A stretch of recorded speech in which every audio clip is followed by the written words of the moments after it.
शारदीय नवरात्र। अब की बार तो नवरात्र 10 दिन के हैं। आप सभी को बहुत बहुत बधाई। माँ दुर्गा भवानी के जवारे क्यों बोए जाते हैं, जोत क्यों लगाई जाती है, कलश स्थापना क्यों होती है, माँ भवानी को सौभाग्य सामग्री सुहाग सामग्री का स्मरण क्यों, कन्या भोज क्यों, कन्याओं का चरण पूजन क्यों। क्यों भैया, कभी किसी ने पूछा कि 4 नवरात्रे होते हैं? अब जब 4 नवरात्रे होते हैं तो क्या पितृपक्ष एक ही होगा? जम के बोलो जरा। पितृपक्ष भी 4 ही बार आता। हम उसको 3 बार जान नहीं पाते, पर चौथे बार में हम सर्दी आने से पहले उसका स्मरण करते। 4 नवरात्र के रूप में क्यों होती है? हमारा बचपन, हमारी जवानी, हमारी अधेड़ी और हमारा बुढ़ापा, 4 अवस्था में यह नवरात्रे की जो साधना होती है, नवरात्रे में जो आराधना होती है, जो नवरात्रे में माँ आद्य शक्ति दुर्गा भवानी माँ पार्वती की पूजन होती है, माँ गोरा के रूप में, चंद्रघंटा के रूप में, स्कंद के रूप में, कुष्मांडा के रूप में, माँ कात्यायनी के रूप में, माँ कालरात्रि के रूप में, जब हम माँ आद्य शक्ति की आराधना करते हैं तो वो नवरात्रे हमारे शरीर को एक ऊर्जा देते हैं, एक एनर्जी देते हैं, एक बल देते हैं। कलश की स्थापना क्यों करते हैं? आज शिव महापुराण में शुरुआत में अपन शिव और पार्वती की यही संवाद को लेकर चलते हैं। कभी कोई तुमसे पूछे कि पूजन में मिट्टी का पात्र, मिट्टी का घड़ा, मिट्टी का हंडा, मिट्टी की मटकी क्यों रखी जाती है, यदि कोई तुमसे पूछे तो तुम्हें उत्तर देना है, ये मिट्टी का हंडा, मिट्टी का मटका, मिट्टी की मटकी कलश में रेणुका माता के नाम से रखी जाती है, जो अखंड सौभाग्यता प्रदान करती है। इसके ऊपर जब जब श्रीफल रखाता है, नारियल रखाता है, तो उस पर 5 बार 7 बार मोली नहीं लपेटी जाएगी, तो 9 ही बार लपेटी जाएगी। 5 या 7 बार लपेटते हैं तो कहते हैं कि लक्ष्मी की छिन्नता होती है। बहुत ध्यान देना महाराज, कलश का जो मुख होता है, उस मुख पर भगवान विष्णु का स्थान होता है। किसका स्थान है? भगवान विष्णु का। थोड़ा सा नीचे आओगे, जहां से कलश का मुख दबा हुआ होता है, वह जगह भगवान स्वयं शिव की होती है। किसकी जगह है? भगवान शंकर की। कलश का अग्रभाग, नीचे का भाग जहां से फैला हुआ होता है, वहां ब्रह्मा का आधिपत्य स्थापित होता है। फिर कलश का जो नीचे का भाग होता है, वो भगवान शिव और शक्ति का स्थान होता है। कलश के बाहरी भाग में, जहां पर बाहर का हिस्सा होता है, उस कलश के बाहरी भाग में 33 कोटि देवताओं को भगवान शंकर ने लाकर विराजमान किया होता है। महाराज भगवान शंकर 33 कोटि देवताओं को निमंत्रण देकर उस कलश में विराजमान कर दिया। कितना सुंदर लिखा है देवी भागवत के अंदर, और कितनी महत्वता कलश की महाराज। जहां जगह पर किसी देवताओं को बुलाने की जरूरत नहीं होती, 33 कोटि देवता उस जगह पर स्वतः विराजमान हो जाते हैं। स्वयं 33 कोटि देवता स्वयं वहां विराजमान। और नवरात्रे में भी देवी की आराधना का एक स्मरण का सुख है महाराज। ज्योत का विधान है, नवरात्रे में देवी की ज्योत लगती है, अखंड ज्योति लगती है, जवारे बुआए जाते हैं, कलश लगता है। ज्योत का भी विधान है। जिसके यहां दिया अखंड जलाया जाता है, अगर वो दिए की लो, दिए की बाती अगर दक्षिण दिशा की होती है, तो उसके घर में साल भर में एक घात जरूर होती है।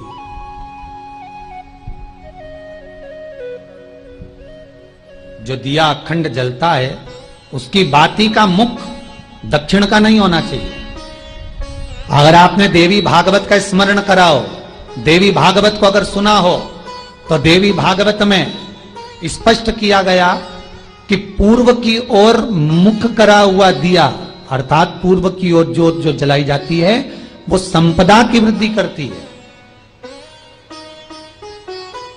पश्चिम की ओर मुख कर कर जो ज्योत लगाई जाती है महाराज, वो वैभव को देती है। और उत्तर की ओर जो मुख कर कर ज्योत जलाई जाती है, उत्तर की ओर जो ज्योत का मुख रहता है, वो आयु की वृद्धि करती है।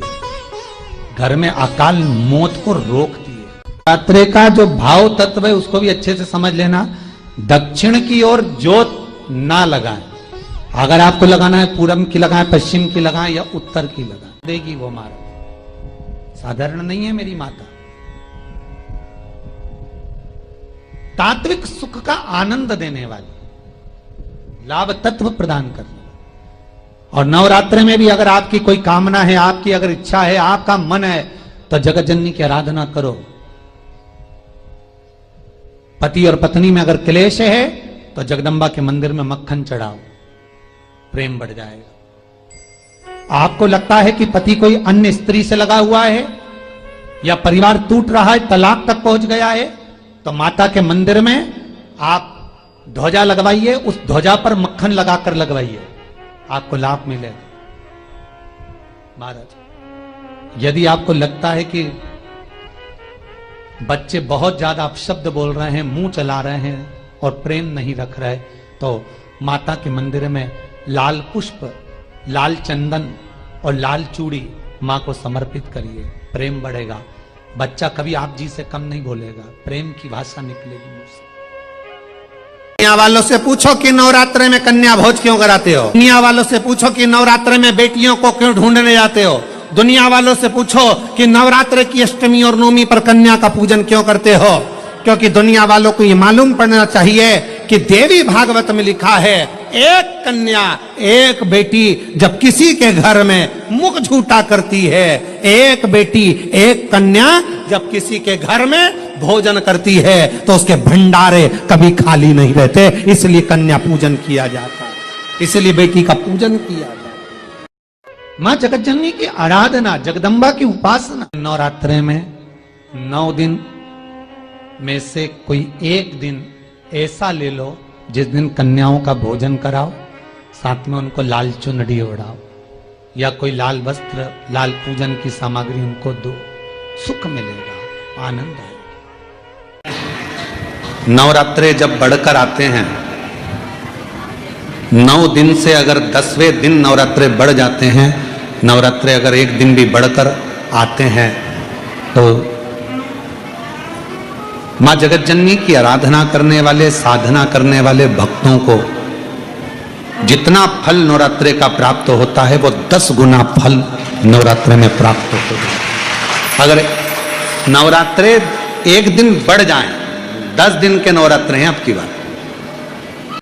जो शारदीय नवरात्रे इस वर्ष प्रारंभ हो रहे हैं वो 10 दिन के हैं, बढ़कर आ रहा है। शिव शक्ति की खूब आराधना करो, भगवान शंकर और पार्वती की खूब साधना करो, शिव पार्वती का भजन करो, शिव पार्वती का स्मरण करो, शिव पार्वती की भक्ति करो, मंत्र जाप करो, नाम जाप करो, कीर्तन करो, आराधना करो, साधना करो, वो फल देते हैं। आराधना साधना मां अंबा जगदम्बा की भी शिव के साथ करो। पर आश्रित मां पार्वती जी का स्वयं का नाम, मां आद्यशक्ति, दुर्गा, भवानी, जगदम्बा, जगत जननी मां अंबे का नाम जगत का भरण पोषण करने का काम करो। देवाधिदेव महादेव का, शंकर जी के भी 3 नेत्र हैं, तो श्रीफल में भी आज जाकर श्रीफल की जटा को निकाल कर देखना, उसमें 3 नेत्र मिलेंगे। शिव जी की भी जटा है, तो श्रीफल की भी जटा है। शंकर भगवान को कहते हैं कर्पूर गौरम कर्णाव तारम। शंकर भगवान का बाहर का स्वरूप देखोगे तो कठोर मिलेगा, भीतर से मेरा महादेव सबके लिए अमृत देकर विष पीने वाला बेटा है, तो सबके लिए निर्मल है। इसलिए श्रीफल भी ऊपर से कठोर, अंदर से नर्म है। उसको कहते हैं महामृत्युंजय, रोग को हरने वाला। तो श्रीफल का पानी, नारियल का पानी भी रोग का हरण करता है, इसलिए उसको कर्पूर गौरम कहा जाता है। शिव के 3 नेत्र हैं, श्रीफल के 3 नेत्र। शंकर की जटा है, श्रीफल की जटा है। क्यों हनुमान मंदिर में, क्यों राम मंदिर में, क्यों शिव मंदिर में, क्यों सारे देवी देवता के मंदिर में, संपूर्ण देवता के मंदिर में, विवाह में, शादी में, उद्यापन में, मंडप में, आदि कादि, जन्म से लेकर मरता है, मुर्दे को भी लेकर जाते हैं तो शमशान में भी श्रीफल जाता है। उसका कारण केवल इतना सा है, क्योंकि वो शंकर है, तुम्हारे जन्म से लेकर मरे तक तुम्हारा पीछा नहीं छोड़ता है, तुम्हारे साथ है। किसी गुरु को बुलाना है, देवाधिदेव जिनके घर में ज्यादा रोग हो, बीमारी हो, ज्यादा तकलीफें आ रही हो, कष्ट बढ़ रहा हो, बीमारियां बढ़ रही हो, या भय लग रहा हो, डर लग रहा हो, हृदय चित्त में कहीं ना कहीं आपको भय का भान हो रहा हो, तो एक लोटा पानी एक कलश में जल भर कर रख लीजिए और रात भर उसको रखे रहने दो। नवरात्र चल रहा है, उस कलश को रात भर रखकर सुबह सुबह उस कलश में एक बेलपत्र डालकर उस जल को नीम के पेड़ के नीचे, जहां नीम के पेड़ के नीचे सारी विद्याएं, आद्य शक्तियां, सारी देवी उस नीम के पेड़ के नीचे विराजमान रहती हैं, उस कलश में एक बेलपत्र डालकर रात भर रखकर उस जल को पूरे घर में घुमाकर उस नीम के पेड़ के नीचे समर्पित कर दीजिए महाराज। घर में भय लगना बंद हो जाएगा, कोई बड़ी बीमारी आपको घेरेगी नहीं और उस बीमारी से, उस रोग से आप मुक्त रहेंगे, उस बीमारी से, उस रोग से आप मुक्त पाएंगे, वो बीमारी आपको घेर नहीं पाएगी। कलश का इस, अरे क्यों पुराणों में लिख दिया कि बांस की डलिया में अनाज रखकर, सुहाग सामग्री रखकर ब्राह्मण को जब भोजन कराते हैं तो उसको बांस की डलिया, आपने पढ़ना, उसमें लिखा है, आपके पास में तो किताबें होंगी उपवास की, बांस की डलिया में सामान रखकर दीजिए। बांस की डलिया, यहां लिखा नहीं कि प्लास्टिक की डलिया में पैक कर दो, यहां बांस की डलिया लिखिए। बांस क्यों? क्योंकि बांस शुभ कार्य का सूचक होता है। जब विवाह होता है तो बांस का मंडप लगता है, शुभ कार्य का सूचक होता है। बांस वंश की वृद्धि करता है। उद्यापन करने वाली नारी बांस की टोकरी में, बांस की पिटारी में सामान रखकर जब सौभाग्य का देती है, तो जैसे बांस की टोकरी एक दूसरे से गुथी होती है महाराज, और उस बांस के छोटे छोटे से रर्रे निकले होते हैं, हल्के से ले तो वो चुभ जाते हैं, उसी तरह जो दूसरी बांधाएं आती है बांस की टोकरी, उसको दूर भगाकर अखंड सौभाग्य प्रदान करती है, इसलिए बांस की पिटारी लिखी गई है। आप लोग कथा सुन रहे हो, आस्था चैनल पर, फेसबुक, यूट्यूब पर जितने लोग कथा सुन रहे हो, बड़े ध्यान से सुनना कि जवारे क्यों बोए जाते हैं, नवरात्रि में जवारे की महत्वता क्यों होती है, उसको बोने का कारण क्या है। केवल कोई कहे कि हम ठाकुर जी को भजते हैं, भगवान कृष्ण को भजते हैं, कोई कहे हम तिरुपति बालाजी को, नारायण को भजते हैं, कोई कहता है कि हम हरि विठल को, पांडुरंगा को भजते हैं, हमारे यहाँ हाँ हम इनको भजते हैं तो जवारे नहीं बोते। ना ना, पुष्टि मार्गी है, ठाकुर जी की सेवा करने वाला है, उसके यहाँ भी ये 9 दिन जवारे बोए जाते हैं। रामानुज संप्रदाय से जुड़ा हुआ है, नारायण की पूजन कर रहा है, उसके घर में भी जवारे बोए जाते हैं। पांडुरंगा हरि विठल की उपासना कर रहा है, उसके घर में भी जवारे बोए जाते हैं। जवारे का महत्व हमारे यहां शास्त्र कहता है। क्या महत्व है उसका, क्या फल है उसका। महाराज, जब देवी माता ने दुर्गा भवानी को पंचायत में बुलाया गया, शिव पंचायत में मां दुर्गा बैठी हुई है, और शिव पंचायत में जब दुर्गा भवानी बैठी, उपद्रवियों ने उपद्रव मचाया, अहंकारियों ने अहंकार मचाया, असुरों ने, राक्षसों ने हाहाकार मचाना प्रारंभ करा। तब उस समय पर देवाधिदेव महादेव माता पार्वती को देखकर, दुर्गा भवानी को देखकर मुस्कुरा रहे थे। केवल शिव मुस्कुरा रहे हैं, पार्वती को देखकर, दुर्गा भवानी को देखकर, मां जगत जननी को देखकर केवल मुस्कुरा रहे हैं। तब देवता सूर्य नारायण ने भगवान शिव जी को देखकर हाथ जोड़कर प्रार्थना करी। भास्कर देव बोले, सूर्य नारायण बोले, बाबा मेरे मन के संशय को मिटा दीजिए। शिव जी ने पूछा क्या काम है, बोलो क्या चाहते हो। शंकर भगवान से सूर्य देव, भास्कर देव कहते हैं, प्रभु आपके मुस्कुराने का कारण क्या। भारत की भूमि पर जितनी जगह पर भी आप लोग कथा सुन रहे हो, आस्था चैनल पर, फेसबुक, यूट्यूब पर जितने लोग कथा सुन रहे हो, बड़े ध्यान से सुनना कि जवारे क्यों बोए जाते हैं। नवरात्रि में जवारे की महत्वता क्यों होती है, क्यों बोया जाता है, मिट्टी में गेहूं डालकर क्यों उत्पन्न किया जाता है, उसकी महत्वता क्या है।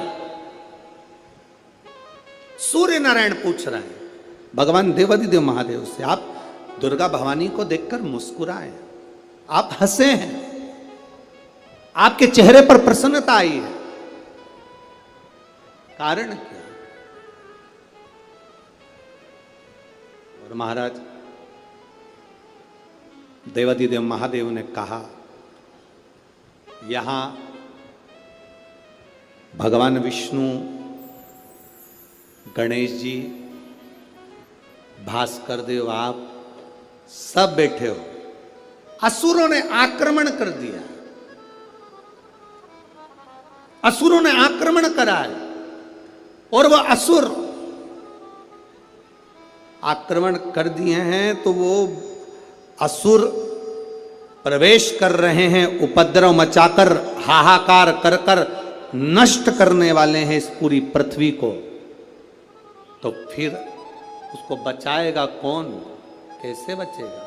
शिव जी ने कहा चिंता मत करो। दुर्गा ने अपने केश का स्मरण किया, एक केश को माता पार्वती जी ने अपने हाथों से छुआ, छूते ही एक कुंड में सुंदर जवारे उत्पन्न हुए हैं। जब तक वो जवारे बड़े नहीं हो जाते, जब तक वो जवारे थोड़े प्रबल नहीं हो जाते, तब तक एक भी असुर प्रवेश नहीं कर सकता, हाहाकार नहीं मचा सकता और अंदर आ नहीं सकता। शिव महापुराण की कथा कहती है, जवारे जिसके यहाँ बोए जाते हैं, जवारे का, आप लोग कहते हैं कहीं पर देवी जी बैठी हैं, किसी के यहाँ मिट्टी की मूर्ति आई, 21 फीट की, 41 फीट की, 15 फीट की, 10 फीट की, 25 फीट की देवी जी की प्रतिमा स्थापना हुई। लोग कहते हैं हम देवी जी का दर्शन करने जा रहे हैं, दुर्गा जी का दर्शन करने जा रहे हैं। शिव महापुराण की कथा कहती है वो दुर्गा जी का दर्शन नहीं, देवी का दर्शन नहीं। नवरात्रे में जहां जवारे बोए जाते हैं वहां मात्र आप पांव रखते हैं तो अपने घर में से क्लेश दूर हट जाता है, अहंकार दूर हट जाता है, अभिमतता दूर हट जाती है, तकलीफें दूर हट जाती है। जिसके घर में जवारे बोए जाते हैं वहां से अहंकार, काम, लोभ, आसक्ति, वासना, तृष्णा और दुख, तकलीफें दूर हट जाती। जब भगवान से कहा कुछ भी करो ये महिषासुर स्त्री से मरेगा, तो भगवान शंकर ने कहा लक्ष्मी जी को भेज दो, मार देगी।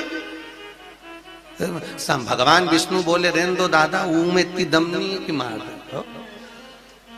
तुम फिर कहा ब्रह्मा जी से बोलो, ब्रह्माणी को भेज दे, ब्रह्माणी भी नहीं मार सकती। तो कि इसको तो एक ही मार सकती हो, पार्वती जी, बस उनको गुस्सा आना चाहिए। शंकर भगवान बोले उनके तो कभी गुस्सा ही नहीं आया, उसको कभी गुस्सा नहीं आता। तो भगवान विष्णु बोले कैसे नहीं आएगा, तुम एक काम करो उनके बाप को बखानो। किसी नारी के अगर पिताजी को बखानते तो गुस्सा आता। शंकर भगवान बोले प्रैक्टिकल करके देखता हूं। अंदर गए तो भगवान शंकर भोजन करते करते बोले पार्वती सही में तेरे पिताजी जैसा कंजूस दुनिया में कोई नहीं हो सकता, तेरे बाप में रत्ती भर की अकल नहीं। पार्वती ने पूछा रोटी बनाते बनाते क्यों, मेरे बाप ने तुम्हारा क्या बिगाड़ दिया? अरे तेरे बाप के पास में हिमालय राज था, कितनी दौलत थी, एक सामान नहीं दिया, लड़की विदा कर दी। पार्वती जी बोली मेरा बाप तो खूब दे देता, तुम्हारे घर में रखने की जगह थी? शंकर भगवान चुपचाप बाहर निकल गए। हर हर महादेव। जैसे शिव जी बाहर आए तो भगवान विष्णु ने पूछा क्यों, गुस्सा आया क्या? कि बिल्कुल नहीं आया, वो तो मेरे बाप तक पहुंच गई, बोलू ही नहीं। भगवान विष्णु ने कहा एक बार फिर प्रयास करो, अब तुम जो सती जली थी ना उसका अंदाजा। ठीक है, भगवान विष्णु शंकर भगवान फिर पहुंच गए। पार्वती जी बोली बोलो महाराज। अरे पार्वती तेरा तो कोई सही में तेरे मायके में तेरी कोई इज्जत ही नहीं थी। बता, यज्ञ में तू गई और तेरे पिता ने तुझसे सही व्यवहार नहीं करा, तेरी माता ने व्यवहार नहीं करा, भाइयों ने नहीं करा, आखिर में तुझे जलना पड़ा। पार्वती जी बोली ये सब तुम्हारे कारण हुआ, अगर तुम मेरे साथ चलते तो मेरे बाप में दम नहीं थी कि मेरे से कुछ बोल देता। शंकर भगवान बोले फिर आ गई मेरे बाप पे, मैं तो वापस कर। शिव जी वापस नहीं कर लगे। भगवान विष्णु ने पूछा कुछ हुआ कि कहीं नहीं हो दादा, रहने दो, तुम तो गुस्सा मुस्सा सब जाने दो। भगवान विष्णु ने कहा जरूर कुछ होगा। इतने में पार्वती जी बाहर आई, कुछ सामान